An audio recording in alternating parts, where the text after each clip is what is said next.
No vídeo de hoje a gente vai ver um pouco sobre a estrutura do grid modular, o que é esse treco, como é que pode ser utilizado e tudo isso usando como plano de fundo esse short que eu publiquei criando o logo da TV Cultura. Vamos nessa? Repetidas vezes aqui no canal eu falo sobre grid modular, módulo e outros termos assim. Eu acho que essa vai ser a primeira vez que eu vou falar um pouco mais sobre isso, porque o grid da TV Cultura ela tem um quê de especial que eu acho que eu não mostrei em nenhum vídeo do canal. Mas para entender ele, vamos ver aqui sobre o que é o grid modular em si. Beleza? A gente tem um grid aqui que é chamado de grid modular, certo? Por que ele é um grid modular? Porque ele é feito com módulos, e o módulo é a unidade fundamental de um grid modular. Ele é um quadrado que vai ser replicado não sei quantas vezes, e para que seja modular, ele precisa ser todos do mesmo tamanho, certo? Então, a gente tem um quadrado aqui tamanho 120 por 120, o próximo módulo vai ter 120 por 120, isso não altera, tá? Quando a gente pega esses módulos e coloca eles alinhados um do lado do outro, a gente vai ter a famosa linha. Se eu apertar Shift X, eu acho que a gente consegue enxergar aqui, ó, melhor.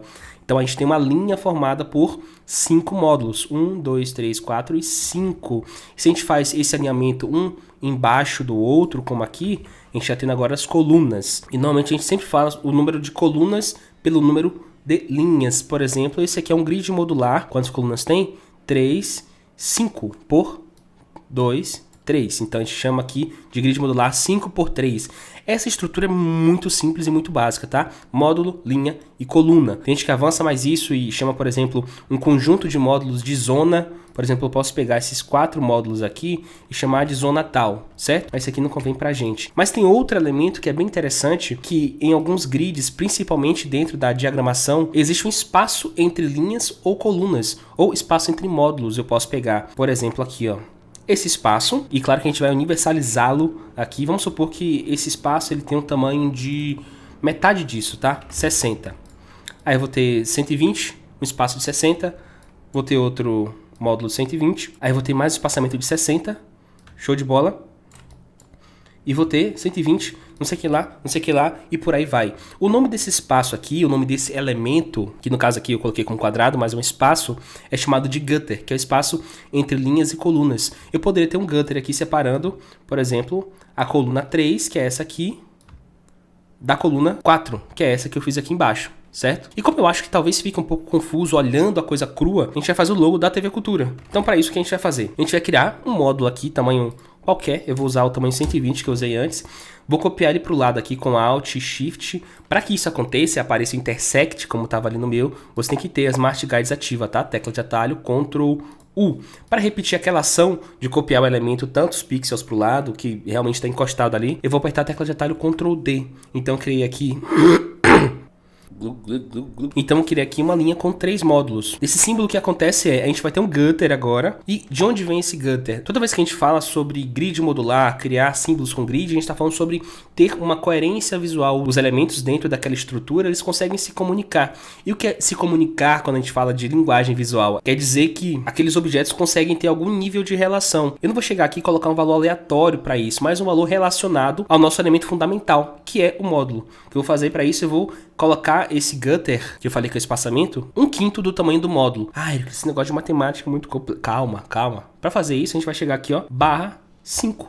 Eu estou dividindo aquele tamanho por 5. O Illustrator permite que a gente faça operações matemáticas básicas, como soma, subtração, multiplicação, divisão. E divisão a gente coloca a barrinha ali, ó. Pronto, dividir, eu tenho um tamanho 24, que é 1/5 no módulo total. Eu vou colocar ele aqui embaixo, vou selecionar os outros 3 e copiar para cá. Então o que a gente tem aqui, ó, 3 módulos, gutter, que é o espaçamento, 3 módulos. Mas eu vou precisar de 2 linhas aqui. Eu vou só copiar normal, certo? Para baixo com Shift e Alt.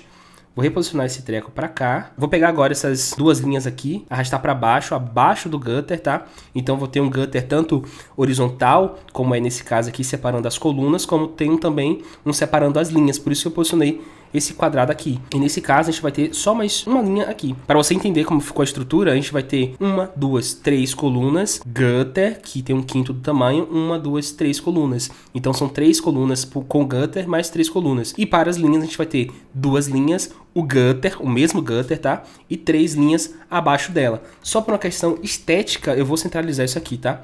Ctrl G para a gente agrupar e vou alinhar o centro vertical e horizontal da página. Posso desagrupar com Ctrl Shift G. E agora o que eu vou fazer? Ó? Eu vou diminuir a espessura disso, 0.5, sei lá. Vou criar uma nova layer. Para você ter acesso a layer, vem aqui ó, em Window e vai aparecer Layer, tecla de atalho F7, tá? E isso é importante porque você pode bloquear a camada de grids e agora trabalhar só nisso aqui. Eu vou começar pelos braços do personagem, que vai ser esse aqui, ó. 2 pontos, ou 1 ponto se eu quiser, só para diferenciar o que é grid do que é guide. Eu costumo fazer essa separação visual para a gente ter todo o processo bem organizado ali. Vou fazer um daqui até aqui.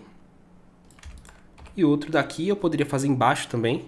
Daqui até aqui. Para fazer o arredondamento, a gente também vai utilizar o grid como referência. Vou fazer um círculo que ocupa 4 módulos. Aqui, ó, daqui até aqui. E vou alinhar ele à parte de cima. Isso tem a ver de novo com o que eu falei sobre ter coerência, criando relações entre as partes. Como é um símbolo simétrico, a gente não precisa se preocupar de fazer uma parte e a outra. A gente faz uma parte, termina ela e depois só espelhar. Para fazer a cabeça vai ser um retângulo, um quadrado que ocupa 4 módulos. A gente vai utilizar esse como referência aqui, ele vai estar centralizado ao nosso grid. Eu poderia tanto clicar e arrastar até chegar no centro, eu posso só centralizar. Lembra que o nosso grid ele está alinhado ao centro, então logicamente esse quadrado também vai estar alinhado ao centro. Eu vou chamar aqui, só para ficar mais interessante, de grid. Esse aqui vai ser chamado de guides. Eu vou duplicar essas guides agora para fazer a combinação de formas. Eu faço isso porque, caso dê alguma merda, eu vou ter o meu backup lá salvo, tá? Então, vou ocultar a visualização desse aqui, vou chamar essa última de final ou final e fazer a combinação de formas. Para esse caso específico, eu acho que a Shape Builder vai funcionar muito bem, tá?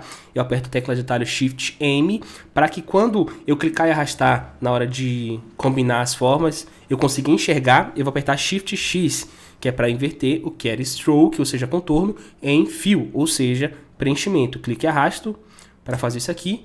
Perfeito. Eu vou só separar aqui o que é útil e o que não é, porque perceba que ficou um monte de formas aqui, ó. Eu não vou clicar nas formas para excluir. Eu vou clicar no que eu preciso e depois excluo as formas. Assim, ó. Cliquei. Ctrl X para recortar, coloquei ele na área de transferência.